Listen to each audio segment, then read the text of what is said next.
friend. My name is Anton from Connect.com, and we continue our video series about pygnmi. Today, we will talk about one of the use cases where pygnmi could work perfectly with some other Python libraries. So one of the important aspects about doing any automated network change is actually to know whether the change that you have implemented has changed the state of the network device in the way that you expect it to have.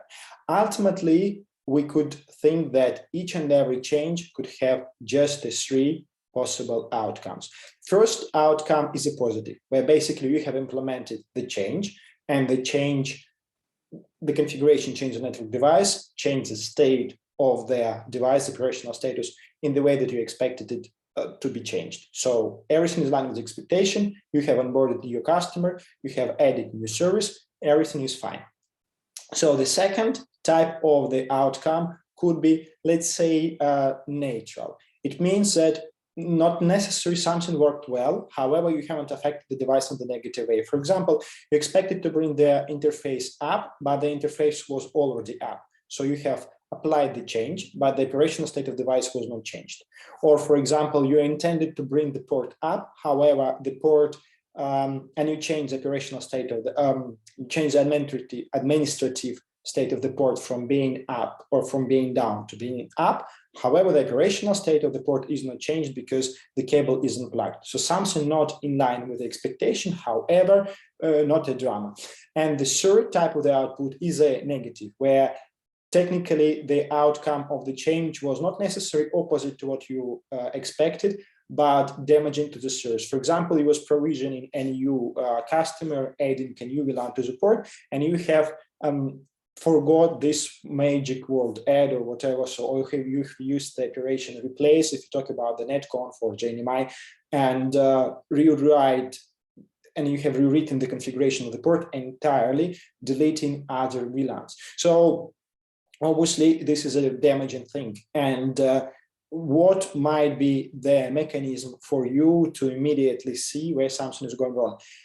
At a basic and a very, very simple scenario, we could say that generally the network change consists or should consist of four basic steps. First one, collect the operational state of the device before you make change. Second, implement the change itself. Third, collect the operational state of the device after you have implemented the change. And fourth, compare the operational states before and after the change and validate whether it is in line with your expectation. So the pygnmi gives you a very nice opportunity to collect the information from the device directly in the Python native formats, dictionaries, lists, and others. And we come to the point then, how can we, with the help of pygnmi and probably something else, to collect the operational states, so these dictionaries with the device data, and compare these two dictionaries before and after the change. So technically, we are coming to the point how we compare reliably to dictionaries. So let's recap how our topology is looking like so that we can get started. So our topology is looking like from the following elements. So let me open the topology.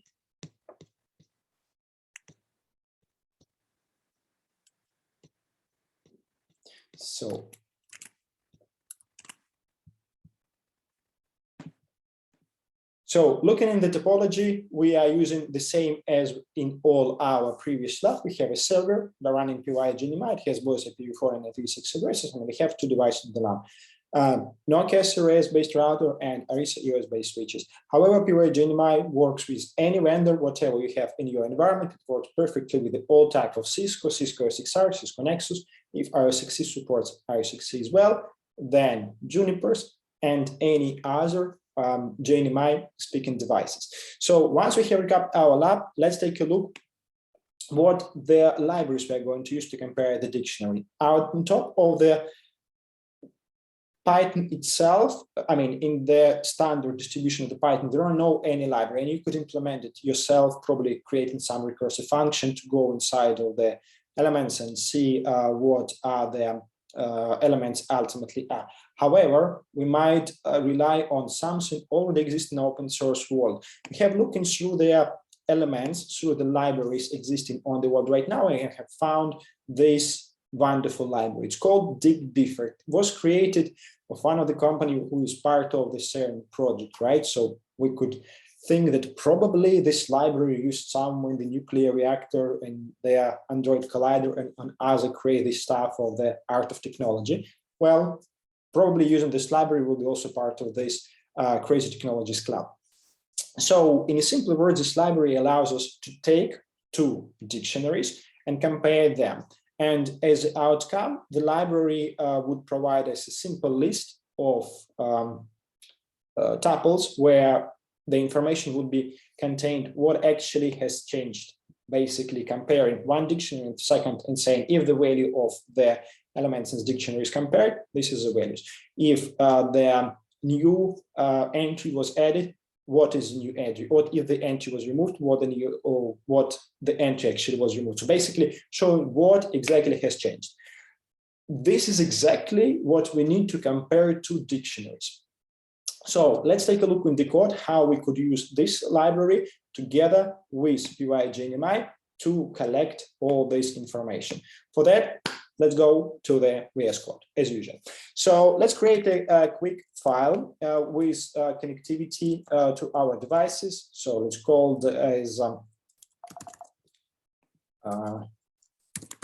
change.div.py. And first of all, let's install both of the libraries that we need to have, which would be pygnmi and dictdiffer. So it will take probably a moment for the libraries to be installed. So once libraries are installed, we can start using them. Before using the dictdiffer, let's just check that pygnmi is working. So creating a quick code with Python and then variables and body. So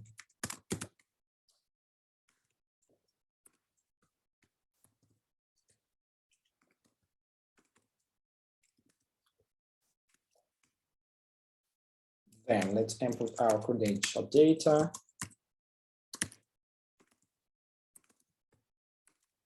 And let's establish their connectivity to our device with pygnmi.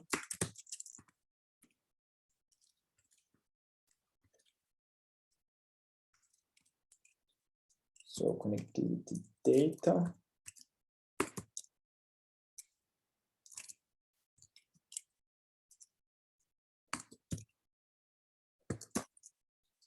Then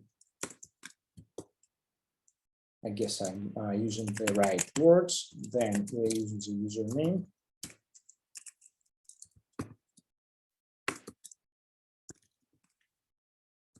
Password.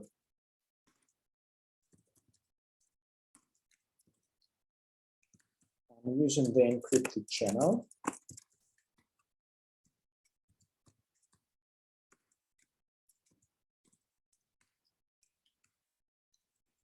So that should be it. Let's see if connectivity is working.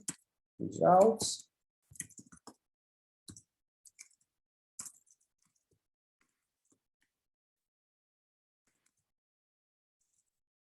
And let's print the results. So running our script, pygnmi of Python, then change if. So probably I have used wrong words. Let me see how I have called my credentials. Okay, so that's how does it look like? And third pass running.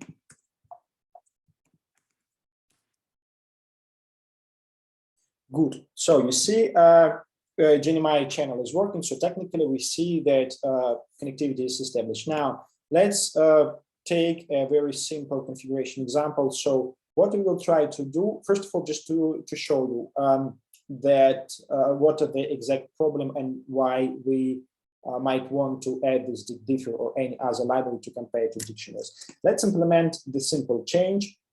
So let's use a set method. So we need to provide here the update body, and for update body we provide a list of changes. So what our change would be, we would provide a path, for example, to one of our endpoints. So let's say it would be open config interfaces,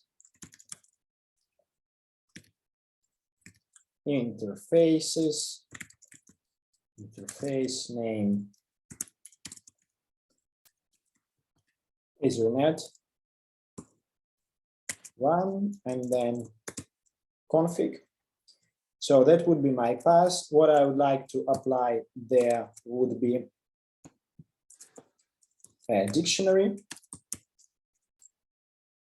and I would like to add a description, which would be say GNMI interface or GNMI controlled, or just GNMI control, something like that.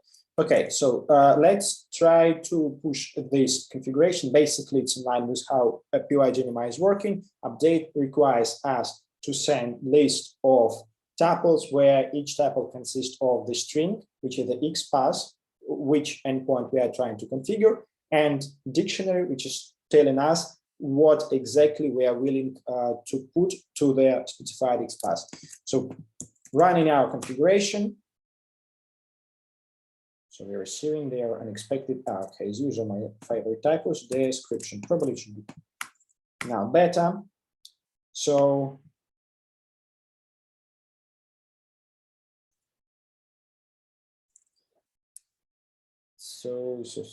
interface config.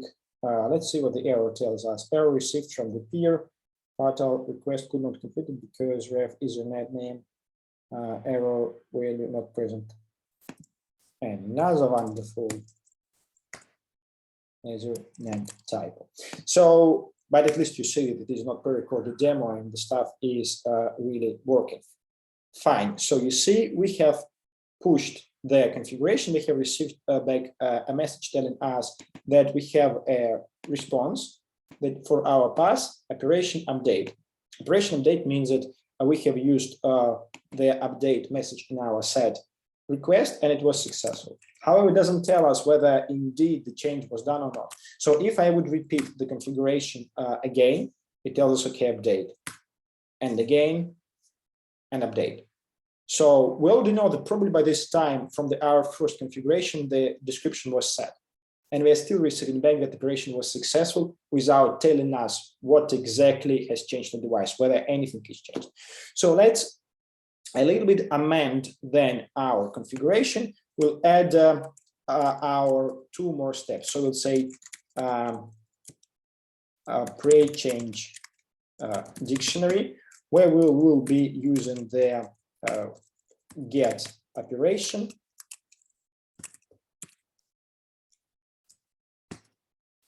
collecting information about the same path. So that's what we are taking. Then we would be collecting the information post-check using the same path. And let's print the one result and the first result, and then let's print the second result.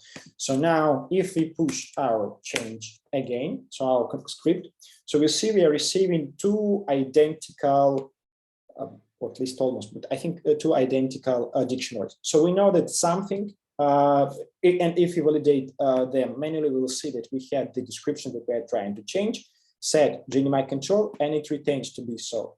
So despite we are receiving in the result that when we are doing the set that operation update, it doesn't tell us whether there was any update. So we need to implement this logic ourselves.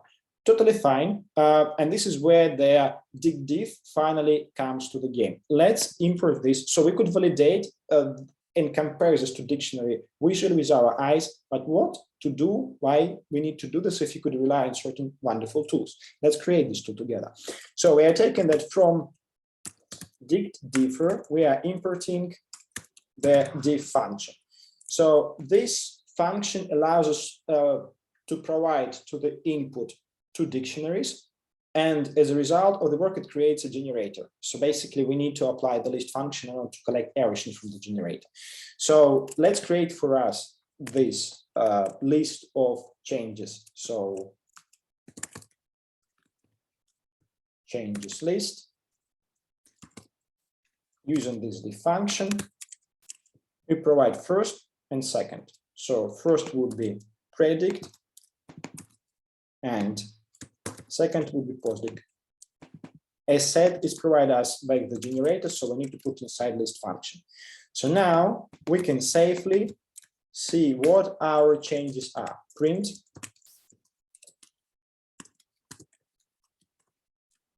changes. Now let's see what indeed is happening when we are pushing this change. So we see nothing is really changing in the network, which is good, which is expected because we know this configuration is already applied.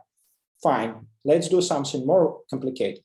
So let's say I would like to push the description, and I would like to push a new description, GNMI control 2. So now I'm changing the description of the interface, and I would like to see how does it look like right now. Pushing a new change.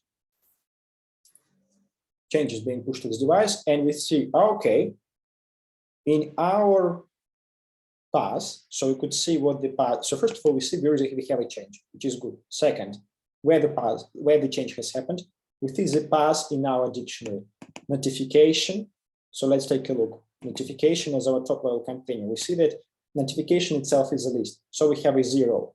0 means a first element in the list notification. Fine. So the first one. We probably have only one, but it provides us exact path in this atomic format. So basically each and every element in this list, so second element in our tuple, is their coordinate where we have, each and every next list in our key in our nested dictionary, how to get to the change. So we see notification 0 update 0 value config description. So we can navigate notification for 0 element, then update, then again update is a list 0 element, then we have a value description, and then we have key. So we have the direct path to what exactly has changed, and we see what was the previous value, what is the new value. Okay, we could modify probably multiple values together. It's not a problem because it imports as a for the function dictionary, and if we have multiple keys dictionary different, it's totally fine. So let's emulate this. We'll have a path Ethernet, and we'll add a slightly different structure. So we will add config as a top level key, and I would like to probably change the operational state of the interface. Enabled would be false.